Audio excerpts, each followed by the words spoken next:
Hello there, valued agent. This video will cover how to download and install the PipCut version 2 for Windows. The entire process shouldn't take more than 5 to 10 minutes of your time and will allow you to have access to the full feature set for all of our copiers, including but not limited to stapling, hole punching, and printing from the bypass tray. This new system will also improve both print quality and print speed.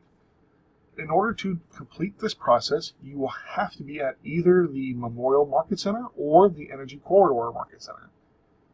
If you try this from home or on the road or at a client's house, it will not work. Neither the links I'm about to show you nor the actual installation process will work. So once you are here, just go to open up any web browser and you want to go to windowscanon.kwmemorial.com. And this will download the Canon drivers. Now, when you type this information in, you don't have to capitalize it the way I've done it. I've done it this way to make the URL simpler and easier to read and understand. So you can do all caps or all lowercase or any combination thereof. It doesn't matter, just as long as it's spelled the exact way that I spelled my URL. So once you go to it, it'll bring you to this page. Depending on your web browser, it will look very similar, if not exactly the same as this. Now, to go forward, you can either hit this download button and hit direct download, or go over here in the upper right hand corner and do that there. It's whatever you want to do. Whatever you choose, you have to choose direct download. Once you've done that, depending on your web browser, something similar to this will pop up and ask you what you want to do with it. Just go ahead and hit Save File. And again, depending on your web browser, your download progress will either be here in the upper right-hand corner or down here in the lower left-hand corner. So once you've got the Canon driver downloaded, what you want to do is go to the windowsxerox.kwmemorial.com URL and go ahead and go to it. And once again, it'll generate this page. So go to direct download. I want to save it. Once you've downloaded the two drivers, I want you to go ahead and go to windowsqueues.kwmemorial.com. Now, what this is going to do is it's going to take you to this page. This page is a batch file page. You don't need to know that. But what a batch file is going to do is it's going to do most of the hard work for you, so you don't have to really struggle or think about it. But once you go to that URL, it'll take you to this page. Just go ahead and hit direct download. I'll go ahead and save it. And lastly, obviously I can't show you this, but we plan to distribute this video to you. However, if you can't find an email or you maybe lost your flash drive or wherever it's stored, while you're at the Memorial Market Center, just go to windowsvideo.kwmemorial.com and you hit enter. Again, it's not going to work here. And then it'll take you to a page much like the very first two. It'll show you a file that you selected. However, the difference between this video file and the two drivers is the video can be displayed and you can watch it in the web browser, or you can do a direct download, whichever you see fit. Alright, so moving forward, so once you've downloaded everything, what you want to do is go to your download location and retrieve the files you just downloaded. On mine, I went ahead and went to my downloads folder and I created a new folder and took all the files I've downloaded and added it to that folder, just to make sure it's a little bit easier on you guys. What you see in front of you will be more or less what you see. Depending on your specific version of Windows and what specific programs you have downloaded, these icons may look a little different, but everything else will remain the same. So what we're going to do first is we're going to go ahead and try running this little batch file. So what you're going to want to do is right click on it, hit Run as Administrator. Now, if you see this window in front of you, it's a built-in feature of Windows. It's just letting you know that what you've done may harm your computer. However, since we know where we downloaded it from and you know that it's your IT department who wrote the script for you and told you to download it, you know it's okay. So you want to hit the More Info button and then go down to here to where it says Run Anyway. Now what it's going to do is open up a window like so. So it's going to ask for your username. So in this case, you're going to want to type in KW, the slash above the enter key, and your first initial and last name.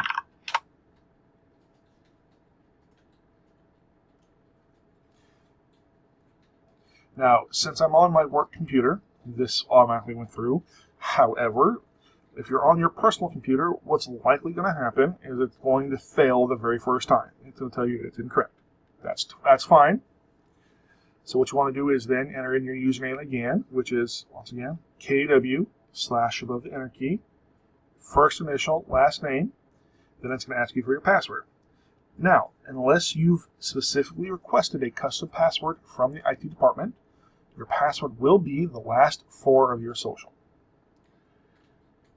Once you've done that, you will see you'll see 3 little windows pop up. What these windows are these windows just the individual print queues that have been installed. You can go ahead and close them. And then go over to this little box here and press NA2 to continue, and it'll automatically close those windows out for you as well. Once you've done that, you will see Energy Corridor queues on KW SRV VMO1, Memorial Downstairs queue, and Memorial Upstairs queue. So what this means is we've installed 3 new devices on your computer.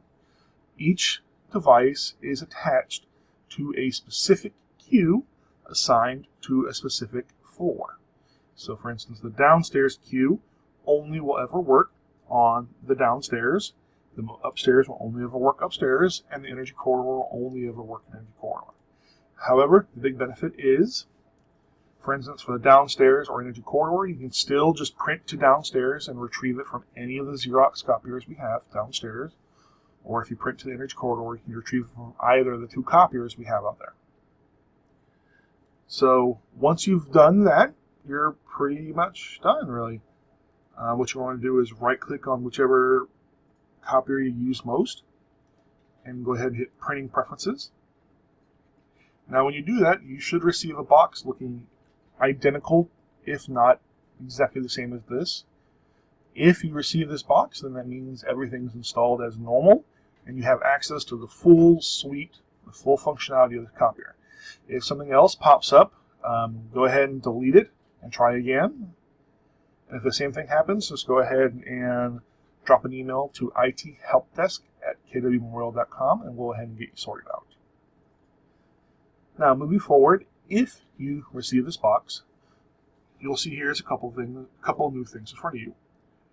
One, you'll see the finishing options. So if you click this little arrow right here and go to Multiple Finishing, another window will pop up. Here you can choose what kind of stapling you would like or what kind of hole punching you would like. So you can either do one staple, which will be one staple in the left-hand corner, like you see in the booklets you receive, or you can do 2 staples. Now, when it does 2 staples, what's going to happen is it'll do 2 staples on the left-hand side, so it's more like a traditional book. All right? And then for the hole punching, you have access to either 2 hole punch or 3 hole punch. You can do one or the other. You don't have to have both on at the same time. It's just simpler to show this. Okay, so once you've selected that, now if you want to print either labels or envelopes or maybe your own custom paper, that's totally fine. What you want to do here is go to this paper section here, go to Select by Tray, and go ahead and tell it Bypass. So what this means is you're telling the printer that regardless of anything else, the job you sent will come from the bypass tray. Now, when you send this print job, you have to make sure that the bypass tray is loaded with paper when you print it out. So you don't have to load the bypass tray, then run back to your computer and then print it out. You can just print it out like normal, go to the copier, load in your paper, and retrieve the job, and it'll pull from the bypass tray automatically. So in order to make sure that your paper is oriented the right way in the bypass tray, it's a little bit tricky, but I promise once you get the hang of it, it's really easy to learn. So take the paper in front of you like you would read it normally and simply turn it towards you so it's face down, and then just put it in. And that's it. If you do that way, it will be oriented in the right direction in order for this to print out properly. That is about it for the installation of the PaperCut version 2. I thank you for watching this video. If you have any questions or if you need any help, just drop an email at ithelpdesk@kwmemorial.com and we'll go ahead and help you as soon as we can. Thank you. So, if you've gotten this far and the batch file did not work for whatever reason, one thing we can try before you contact IT is we can try to add them manually. So in order to do that, what you want to do is go to Start, Control Panel, and you want to choose Devices and Printers, and you'll be brought to this page right here. So once you're here, go ahead and hit Add a Printer.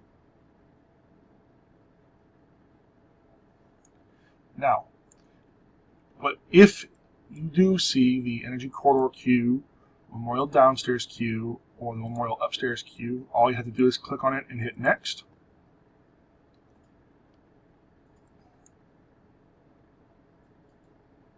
There you go. It'll add it automatically. You can just keep doing that for all three. But let's assume you don't see that there. So what you want to do is hit the printer I want wasn't listed. Go ahead and hit Select the printer, shared printer by name. And you want to type in / KWSM SRV-VM01 / and you should see a list populate.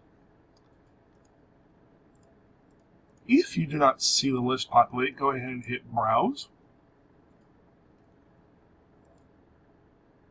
And you want to wait for everything to populate, and you'll see the KWM SRV-VM01. Now, because I'm on my work computer, it's not asking me for authentication, but once you click on it, it'll ask you to authenticate. And your authentication is, your username is KW / above the enter key, first initial, last name, and for your password, unless you specifically requested a custom password from IT, your password will be the last 4 of your social. Once you type that in, you'll be presented with a box very similar to mine. And we'll want to go ahead and add the Memorial Downstairs queue. Hit Select and hit Next. And it'll go ahead, it should automatically find the driver from the server and install it on your computer. So provided it does, just go ahead and hit Next, Finish. Now if it does not, so if it does not find a driver, what you want to do is go into your Downloads folder and go ahead and install the Xerox driver that we downloaded earlier.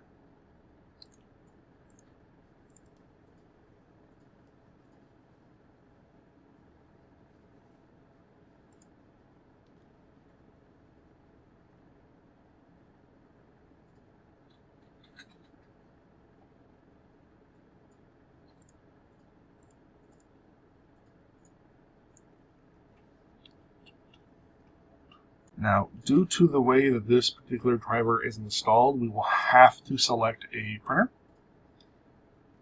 We will be deleting it afterwards, though. So one of these three should pop up. It doesn't matter what you choose. Just go ahead and hit Next. You want to do the PostScript version. Doesn't matter what it's called here. Just make sure it's PostScript and hit Install, and it'll download and install them for you.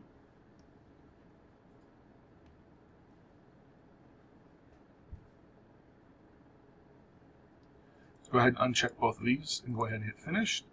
Now, once you do that, just go ahead and go back to the printer you just created. So for mine, it's the Spring Valley Copier PS, and hit Remove Device. Now, upon doing that, you will have removed the device but left the driver intact, and then you can go ahead and repeat the processes from before with the driver installed, and it'll go ahead and get everything done for you. Now, if you still have issues, just shoot an email to ithelpdesk@kwmemorial.com, and we'll get with you as soon as we can. Thank you.